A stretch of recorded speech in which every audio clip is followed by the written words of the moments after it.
Hello प्यारे बच्चों, आज हम पढ़ेंगे आपकी जो हिंदी की न्यू बुक आई है वीणा, उसका चैप्टर नंबर 7।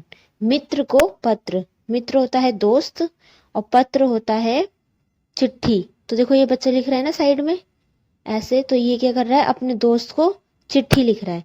तो पहले क्या होता था, पहले पत्र लिखे जाते थे, लेकिन आजकल क्या है, आजकल व्हाट्सएप वगैरह आ गया या हम कॉल करके जल्दी से किसी से कुछ भी पूछ लेते हैं, है ना। लेकिन पहले क्या होता था, पहले चिट्ठी लिखी जाती थी, जैसे ये बच्चा लिख रहा है। तो चलिए पढ़ते हैं क्या लिख रहा है इसमें। प्रिय मित्र अभिषेक। तो वो अपने दोस्त का नाम लिखता है, क्या लिखता है, अभिषेक। तो जिसको पत्र या चिट्ठी लिखी जाती है उसका नाम क्या आता है, सबसे ऊपर आता है। ठीक है, तो उसने लिखा प्रिय मित्र अभिषेक, मेरे प्यारे दोस्त अभिषेक नमस्ते। आशा है तुम और परिवार आशा है कि तुम और परिवार के सभी सकुशल होंगे। सकुशल होते हैं अच्छे तरीके से होंगे, मतलब कोई बीमार नहीं होगा, और गर्मी की छुट्टियों का आनंद ले रहे होगे। तो जैसे कि आपकी भी गर्मी की छुट्टियां होंगी ना, मई जून में, ऐसे ही ये जो अपना पत्र लिख रहा है उसकी भी छुट्टियां हैं। तो आनंद ले रहे यानी कि मजे ले रहे होंगे, है ना। मैं अपनी छुट्टियां मनाने अपने नाना नानी के घर गुवाहाटी आया हुआ हूँ। गुवाहाटी क्या एक जगह का नाम है। तो वो अपनी गर्मी की छुट्टियां मनाने कहाँ आया है, अपने नाना नानी के घर। गुवाहाटी भारत के पूर्वोत्तर प्रदेशों का प्रवेश द्वार है। पूर्वोत्तर क्या होता है, पूर्वोत्तर होता है, देखो जैसे यहाँ पे ये लिखा हुआ है, देखना एक मिनट, ये इसमें क्या है, जो ये डायरेक्शन होती है पूर्वोत्तर। तो ऊपर वाली ये है उत्तर, नीचे की है दक्षिण, ये है पूर्व, जहां से जो सूर्य उगता है वो उगता है हमारी पूर्व दिशा से, और ये है पश्चिम। तो पूर्वोत्तर क्या है, यानी कि पूर्व जमा में उत्तर, ये हो गया पूर्वोत्तर, यानी कि ये वाला एरिया। तो गुवाहाटी कहाँ पर है, यहाँ पर है, इस वाली जगह पे। ठीक है, तो बोला गुवाहाटी भारत के पूर्वोत्तर प्रदेशों का प्रवेश द्वार है। प्रवेश द्वार क्या होता है, प्रवेश द्वार होता है एंट्री, जहां से हम एंट्री करते हैं। जैसे कि आपके घर में जो एक मेन गेट होगा जहां से सब लोग आते हैं बाहर के, तो वो क्या होगा, वो होगा प्रवेश द्वार, यानी मेन एंट्री गेट। ठीक है, यह एक बहुत सुंदर और विशाल महानगर है जो ब्रह्मपुत्र नदी के तट पर स्थित है। तट क्या होता है, तट होता है नदी का किनारा। तो कौन सी नदी, ये है नदी का नाम ब्रह्मपुत्र नदी के सुंदर और विशाल महानगर है। कौन सी नदी के किनारे स्थित है, ये है ब्रह्मपुत्र नदी के तट पर स्थित है। आगे देखते हैं। तुम्हें ये जानकर आश्चर्य होगा कि ब्रह्मपुत्र इतनी विशाल नदी है कि इसमें माजुली नाम का एक बहुत बड़ा द्वीप भी है। तो तुम्हें जानकर आश्चर्य, आश्चर्य होता है कि तुम्हें जानकर हैरानी होगी कि ब्रह्मपुत्र इतनी विशाल नदी है, यानी कि ब्रह्मपुत्र बहुत बड़ी नदी है। इसमें माजुली नाम का एक बहुत बड़ा द्वीप है। क्या नाम का, माजुली। और द्वीप क्या होता है, द्वीप होता है, देखो यहाँ पे मान लो ये द्वीप है और इसके सारी तरफ पानी होता है। यहाँ पे, यहाँ सब जगह पानी होता है, बीच में ही होते हैं सिर्फ रहने की जगह ये द्वीप। यह नदी में स्थित भारत का सबसे बड़ा द्वीप है। तो अगर कोई पूछे सबसे बड़ा द्वीप भारत का कौन सा है, तो आप क्या बताएंगे, ये है माजुली द्वीप। और कौन सी नदी के किनारे, ब्रह्मपुत्र नदी। तो इसके आसपास कौन सी नदी है, ब्रह्मपुत्र नदी। माजुली में असम के विश्व प्रसिद्ध वैष्णव मठ सत्र में हमने सत्रिया नृत्य देखा। नृत्य होता है डांस। कौन सा डांस देखा, सत्रिया, ये डांस का नाम है। कहाँ पे देखा, माजुली। और माजुली कहाँ पर है, असम में है। देखो 3-4 चीजें आपको अच्छे से याद रखनी पड़ेगी। माजुली द्वीप कहाँ पर है, असम में है। आसपास कौन सी नदी है, ब्रह्मपुत्र नदी है। तो उन्होंने कौन सा देखा, वैष्णव मठ सत्र होता है, मतलब एक वार्षिक, एक साल में होने वाला। तो हमने कौन सा नृत्य देखा, सत्रिय नृत्य देखा। तो ये असम का फेमस डांस है, वहां का क्या नाम है इसका, सत्रिय। यह भारत के शास्त्रीय नृत्यों में से एक है। शास्त्रीय नृत्य होते हैं जो पहले से चले आ रहे हैं, जो हमारे ओल्ड डांस है। तो ये भारत के शास्त्रीय नृत्यों में से एक है, कौन सा, सत्रिय नृत्य। कहाँ पे किया जाता है, असम में। गुवाहाटी नगर के समीप नीलांचल पर्वत पर कामाख्या देवी का मंदिर स्थित है। तो कामाख्या देवी, जैसे कि हम मनाते हैं ना, नवरात्रे आते हैं तो 9 दुर्गे होते हैं, तो ऐसे ही एक देवी का मंदिर है, उनका नाम है देवी का कामाख्या। कहाँ पर है? पर्वत होता है पहाड़, नीलांचल, उस पहाड़ का नाम क्या है? नीलांचल। ये कहाँ पर है? गुवाहाटी में। तो गुवाहाटी नगर के समीप नीलांचल पर्वत पर कामाख्या देवी का मंदिर स्थित है। यहाँ पूरे भारत से श्रद्धालु दर्शन करने आते हैं। ये मंदिर दिखाया है, ठीक है। श्रद्धालु होते हैं जिनकी श्रद्धा होती है, मतलब जो कामाख्या देवी के मंदिर जाते हैं तो ये मानते हैं कि हमारे यहाँ पे हर मनोकामना पूरी हो जाती है। जैसे आप भी भगवान के आगे खड़े होकर मांगते होंगे ना कि ये वाले भगवान जी मेरी सारी बातें सुन लेते हैं, ऐसे ही तो उन्होंने क्या है, कामाख्या देवी मंदिर जाते हैं। आगे देखते हैं। हम लोग पिछले गुरुवार को वहां दर्शन करने गए थे। गुरुवार यानी कि थर्सडे, वीरवार, तो हम वहां पे गए थे। तो वो अपने मित्र को बता रहा है कि हम वहां पे उस मंदिर में गए थे। हम उमानंद मंदिर में भी गए थे। अब एक और मंदिर का नाम आया, इसका नाम क्या है? उमानंद मंदिर। ये शिव जी का मंदिर है। शिव जी की जो वाइफ थी उनका नाम था उमा, तो उनके ऊपर है उमानंद मंदिर। यहाँ पहुंचने के लिए नाव से जाना पड़ता है और थोड़ा पैदल भी चलना पड़ता है। तो यानी कि वो नदी के पार होगा कहीं पे, तो पहले नाव से जाते हैं और फिर थोड़ी देर पैदल चल के जाते हैं। पैदल चलते हुए नानी ने मुझे बताया कि स्वस्थ रहने के लिए खेलना बहुत आवश्यक है। तो उसकी नानी ने क्या बताया कि अगर हमें स्वस्थ रहना है, अगर हमें कोई ये चाहते हैं हमें कोई बीमारी ना हो, तो उसके लिए खेलना बहुत ज़रूरी है। ये नहीं है आप हमेशा टीवी देखेंगे या फ़ोन चलाएंगे, बाहर जाके आपको खेलना भी चाहिए। उन्होंने कहा कि स्वस्थ तन में ही स्वस्थ मन रहता है। अगर आप पूरी तरह से स्वस्थ हैं, बीमार नहीं है, आपकी आइज़ ठीक है, पूरी तरह से ठीक है, तो हर काम करने में अच्छा लगता है ना। स्कूल आने में भी अच्छा लगता है। बीमार हो, पेट में दर्द है, सर में दर्द है, तो स्कूल आने में भी नहीं अच्छा लगता, ना पढ़ने में मन लगता। इसलिए उसकी दादी ने देखो कितनी अच्छी बात बताई है, स्वस्थ तन में ही स्वस्थ मन रहता है। इसलिए पढ़ाई के साथ साथ खेल कूद भी बहुत आवश्यक है। अब खेलने से मतलब टीवी या फोन चलाने से नहीं है, बाहर बाहर खेलने से है, ठीक है। बाहर अपने दोस्तों के साथ खेलो। मैंने नानी को तुरंत बताया कि मैं तो अपने मित्रों के साथ बहुत सारे खेल खेलता हूँ। तो उसने अपनी नानी को बताया कि मैं तो अपने दोस्तों के साथ बहुत सारे खेल खेलता हूँ। हम लोग कितने आनंद से खो खो, पिट्ठू, क्रिकेट और फुटबॉल खेलते हैं। खेल की बात सोचते ही मुझे तुम्हारी याद आने लगी। तो ये जो अभिषेक को लिख रहा है ना, तो इस बच्चे को किसकी याद आने लगी? अपने दोस्त अभिषेक की। मैं तुम्हें यहाँ के बहुत सारे अनुभव सुनाना चाहता हूँ। जल्द ही लौटूंगा। शेष शुभ है, बड़ों को प्रणाम।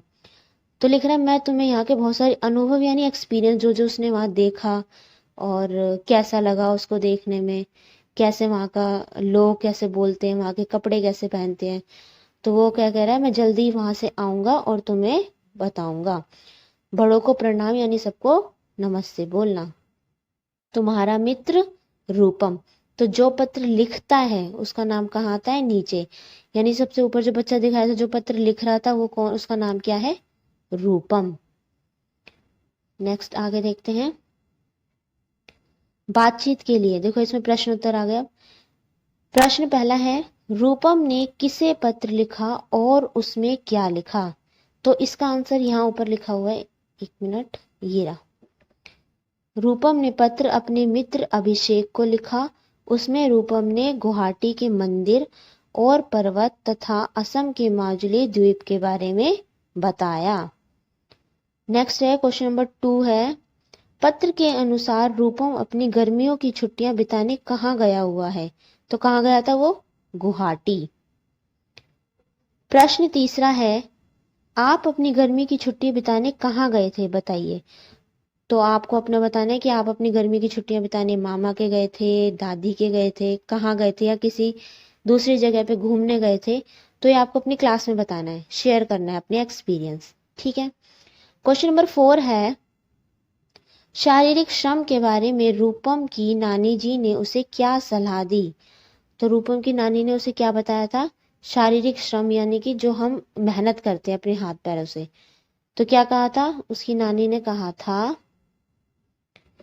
शारीरिक श्रम के बारे में नानी ने बताया कि स्वस्थ रहने के लिए खेलना बहुत आवश्यक है तथा स्वस्थ तन में ही स्वस्थ मन रहता है।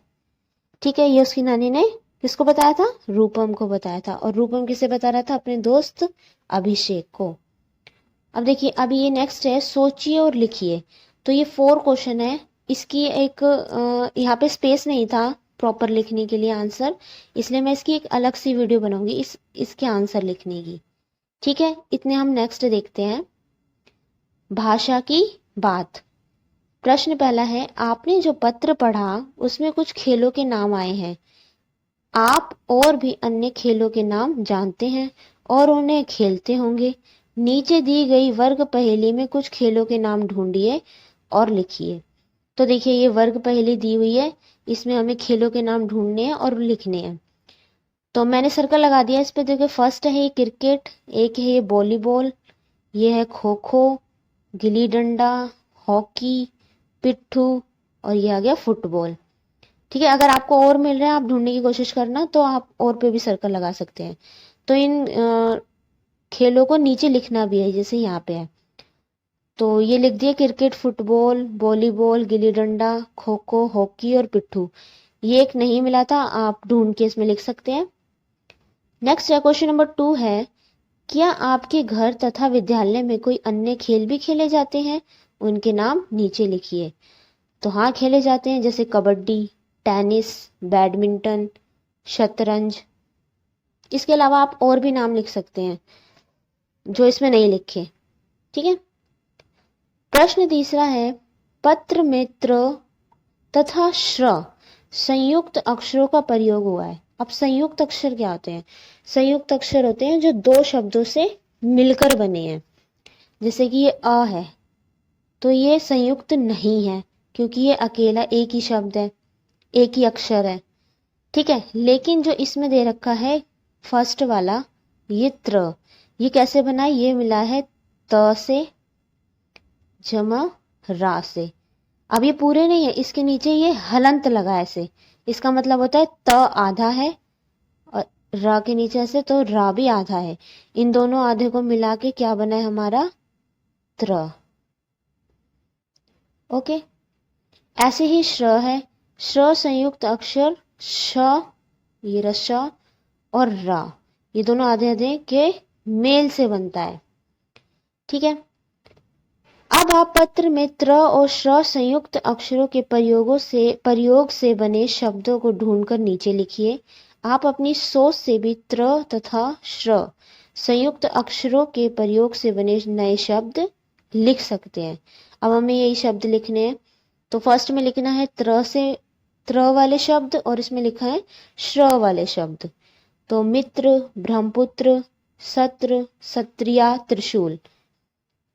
और श्र से है श्रद्धालु, श्रम, श्रमिक, श्रृंखला, श्रेणी। अगर आपको इससे और अलग शब्द मिलते हैं, आप अपने घर पर डिस्कस कर सकते हैं अपने बड़े भाई बहन से, मम्मी पापा से, और दूसरे शब्द भी लिख सकते हैं, जरूरी नहीं आपको ऐसे ही लिखने हैं।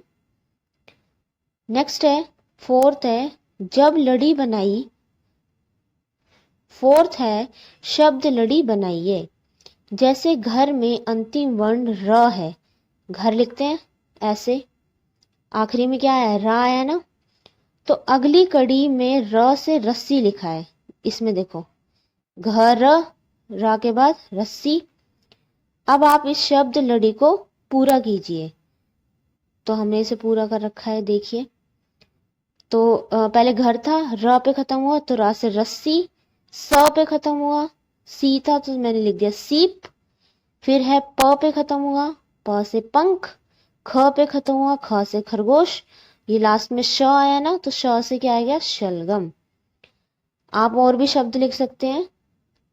नेक्स्ट है क्वेश्चन नंबर 5 है, पत्र में आए निम्नलिखित शब्दों में से नाम वाले शब्द यानी संज्ञा ढूंढकर उनमें अपनी पसंद का रंग भरिए। अब नाम वाले शब्द क्या होते हैं? नाम वाले शब्द होते हैं जो किसी का नाम होता है। अब हमारा नाम है, जैसे जो भी नाम है हमारा, तो और भी चीजों के जो नाम होते हैं उनको कहते हैं नाम वाले शब्द। अब देखते हैं इसमें कौन कौन से आए थे। मैं नाम नहीं है किसी का, मैं थोड़ी ना नाम होता है किसी का। नानी है, अभिषेक नाम है, तो मैंने यहाँ सर्कल लगा दिए। लेकिन क्वेश्चन में क्या बोला, क्वेश्चन में बोला है उनको अपनी पसंद का रंग भरिए, तो आपको इसमें कलर भरना है अपनी पसंद का। बड़ा कोई शब्द नहीं है। ब्रह्मपुत्र है, ब्रह्मपुत्र एक नदी का नाम है ना, तो ये नाम है, तो इसलिए ब्रह्मपुत्र। भारत भी एक देश का नाम है, तो इस पे भी। नीलांचल एक पर्वत का नाम है, तो हमने सर्कल लगा दिया इस पे। खेलना नहीं है। पिट्ठू, पिट्ठू एक गेम का नाम है ना जो हम खेलते हैं, तो इस पे सर्कल लगा दिया। गुवाहाटी एक जगह का नाम है, तो ये सब नाम वाले शब्द हैं, हम कोई नाम वाला शब्द नहीं है। तो आपको क्या करना है, इसमें अपनी पसंद का कलर भरना है। नेक्स्ट है थोड़ा और जानिए। भारत के पूर्वोत्तर क्षेत्र में 8 प्रदेश हैं। ये अपनी प्राकृतिक सुंदरता और विविध परंपराओं के लिए हेतु प्रसिद्ध हैं। ये 8 प्रदेश कौन कौन से हैं, देखिए नाम लिखे हैं। असम, मिजोरम, मेघालय, अरुणाचल प्रदेश, मणिपुर, नागालैंड, सिक्किम और त्रिपुरा। तो ये क्या है, ये अपनी विविध परंपराओं के लिए फेमस है। ये कहाँ पर है, ये पूर्वोत्तर है। तो आपने अगर इंडिया का मैप देखा हो, आप देखना, जैसे ये होता है ना ऐसे,